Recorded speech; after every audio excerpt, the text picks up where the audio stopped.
और सबसे ज्यादा भ्रष्ट बीजेपी है, सबसे ज्यादा बेईमान पार्टी है, सबसे ज्यादा जितनी लूट इस पार्टी ने मचाई है इस देश में किसी पार्टी ने नहीं मचाई।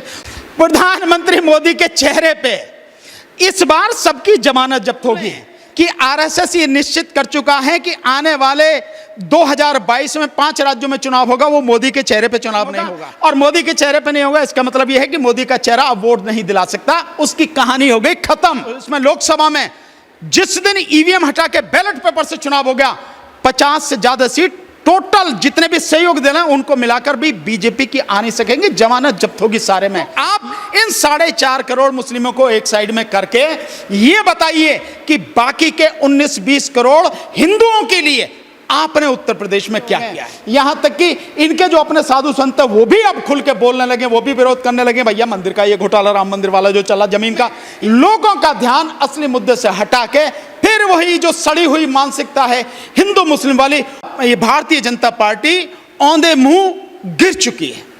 इसका एक तरह से कहें पतन हो चुका है और कोई मुद्दा इनके पास है नहीं। इनके पिछले सारे कार्यकाल में अगर 7 साल का मोदी सरकार का कार्यकाल देखें और भिन्न भिन्न प्रदेशों में जो इनकी सरकारें हैं उनका भी अगर कार्यकाल देखें तो जनता की जो मूलभूत समस्याएं हैं उनमें से एक का भी निवारण, एक का भी निदान, एक का भी हल इन्होंने नहीं किया है। मूलभूत समस्याएं क्या हैं? सीधे सीधे से अर्थों में तो कह देते हैं कि रोटी कपड़ा और मकान। इसको अगर थोड़ा सा और अच्छी तरीके से आप कहें तो शिक्षा, रोजगार, स्वास्थ्य सेवाएं और इसके साथ साथ महिलाओं की सुरक्षा और साथ में पर्यावरण, ये जो सारी चीजें हैं, साथ में किसान और मजदूर। तो इन्होंने आपको देखा होगा रोजगार इन्होंने पूरी तरह से तबाह कर दिया है। आज की तारीख में रोजगार है ही नहीं। देश में 30 से 35 करोड़ लोग बेरोजगार घूम रहे हैं, उसी में उत्तर प्रदेश भी है। उत्तर प्रदेश में भयानक बेरोजगारी है। तो बेरोजगारी में पूरी रोजगार देने में नाकामयाब है, बेरोजगारी भयानक है, उसमें ये सरकार पूरी तरह से फेल है। दूसरा, अगर आप एजुकेशन देखें तो भट्टा बिठाया हुआ एजुकेशन का, पूरी तरह से तबाह कर दिया गया है एजुकेशन सिस्टम को।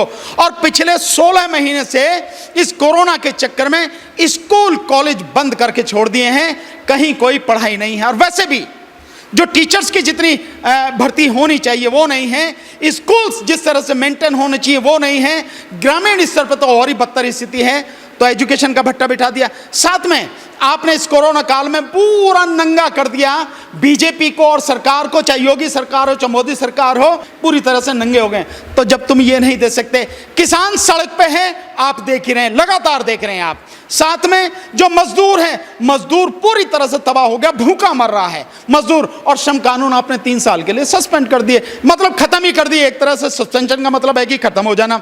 ये स्थिति आपने कर दी है।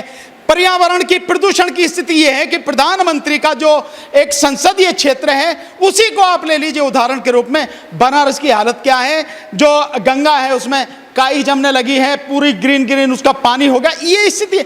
यार तुम उनको नहीं, जिसे माँ बोल रहे हो, तुम माँ को साफ सुथरा नहीं रख सकते, उसे ठीक नहीं रख सकते, तो किसी और को क्या करोगे।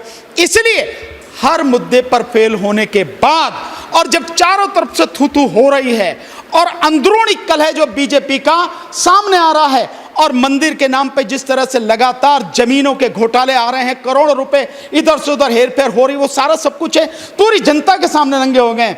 यहां तक कि इनके जो अपने साधु संत है वो भी अब खुल के बोलने लगे, वो भी विरोध करने लगे, भैया मंदिर का ये घोटाला, राम मंदिर वाला जो चला जमीन का, ये सारी चीज। तो ऐसे में क्या चाहिए? ऐसे में लोगों का ध्यान असली मुद्दे से हटा के फिर वही जो सड़ी हुई मानसिकता है हिंदू मुस्लिम वाली, उस पर लाने के लिए अब केवल सीधे सीधे उसको हिंदू मुस्लिम नहीं कहा, उसको एक चादर में लपेट के, और वो चादर क्या है? जनसंख्या वृद्धि, उसमें लपेट के ये बात कर रहे हैं। जनसंख्या वृद्धि के विषय में जो ये सारी चीजें कर रहे हैं, पहले इनको जनसंख्या वृद्धि का प्रतिशत किसका कितना ज्यादा है इसको देख लेना चाहिए, इसके आंकड़े इन्हें देख लेने चाहिए। और उन आंकड़ों के हिसाब से राष्ट्रीय स्तर पर जो वो आंकड़े हैं, वो आंकड़े बता रहे हैं कि जनसंख्या वृद्धि में सबसे कम वृद्धि अगर हुई है, या यूं कहें कि सबसे ज्यादा कमी हुई है, वो मुस्लिम समाज की हुई है। मुस्लिम समाज में जो बच्चों की आप पैदा होने के बाद जनसंख्या की बात करें ना, उसका प्रतिशत घटा है। आप देखिए ना, आंकड़े उठा के देखिए, 4 करोड़ के लगभग, यूं कहिए कि 4-4.25 करोड़ के लगभग उत्तर प्रदेश में मुस्लिम समाज है, ठीक है।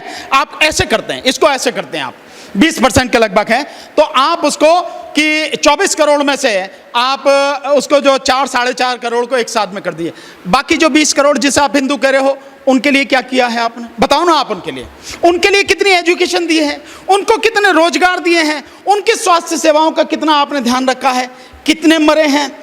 तो आप इन 4.5 करोड़ मुस्लिमों को एक साइड में करके ये बताइए कि बाकी के 19-20 करोड़ हिंदुओं के लिए आपने उत्तर प्रदेश में क्या किया है? आप इसका जवाब दो। पूरी दुनिया में अगर आपको जनसंख्या कंट्रोल करनी है, उसके लिए किसी कानून की जरूरत नहीं, उसके लिए अकल की जरूरत है, उसके लिए समर्पण की जरूरत है, उसके लिए आपका दिल बहुत स्वच्छ निर्मल होना चाहिए, जो सबको समान रूप से देखे, सबके लिए समान रूप से काम करे। और उसमें जब भी आपको पॉपुलेशन कंट्रोल करनी है तो उसके लिए 2 चीज सबसे बढ़िया, बल्कि 3 चीज सबसे बढ़िया होनी चाहिए। नंबर 1, एजुकेशन सिस्टम आपका बढ़िया होना चाहिए, लोगों को एजुकेट करो आप, अधिक से अधिक लोग शिक्षित होंगे, बढ़िया शिक्षा होगी, पढ़ा लिखा व्यक्ति होगा, स्वस्थ व्यक्ति होगा, और दूसरा उसको रोजगार मिलेगा।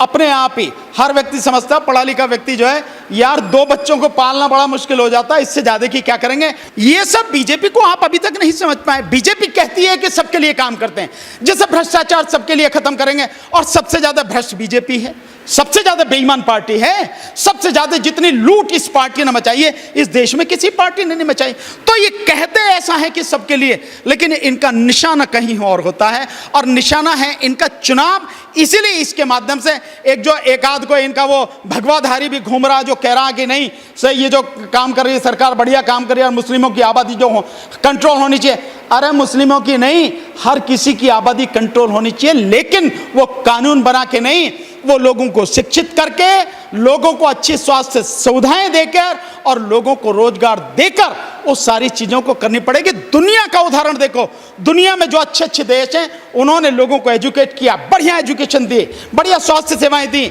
और लोगों को रोजगार दिया, अपने आप सारी की सारी पॉपुलेशन कंट्रोल हो गई। दुनिया का उदाहरण देखिए ना। लेकिन यहां लोगों को कुछ देना नहीं है, लोगों के कल्याण की बात नहीं। आप सत्ता में कैसे आए और सत्ता के लिए मुद्दा कैसे हो, और मुद्दा वही बीजेपी का, हिंदू और मुस्लिम, इसके अलावा कुछ नहीं। प्रधानमंत्री मोदी के चेहरे पे इस बार सबकी जमानत जब्त होगी, और जो ये कह रहे हैं वो ये भी सुन लें कि आरएसएस ये निश्चित कर चुका है कि आने वाले 2022 में 5 राज्यों में चुनाव होगा, वो मोदी के चेहरे पे चुनाव नहीं होगा।